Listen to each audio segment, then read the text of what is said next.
الجعران اللي كانوا بيستخدموه القدماء المصريين للأختام والتوثيق، والكهنة اللي كانوا بيستخدموه للتعويذات أو لجلب الحظ، طلع حكايته حكاية.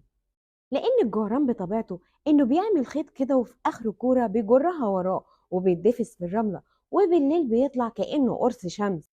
فالقدماء المصريين كان بالنسبة لهم الجعران ده المثل الأعلى للإله رع، لأنه كان بيظهر على شكل قرص الشمس في النهار، وبالليل كان بيظهر على شكل جعران.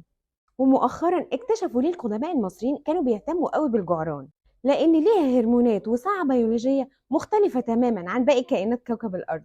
لأن في الطبيعي الساعة البيولوجية عند أي كائن حي هي 24 ساعة، أما عند الجعران فهي 48 ساعة. وسموها بالإيقاع اليوموي لأن هرموناتها بتعمل تناغم فترة التزاوج، لأن مدتها بتبقى 48 ساعة.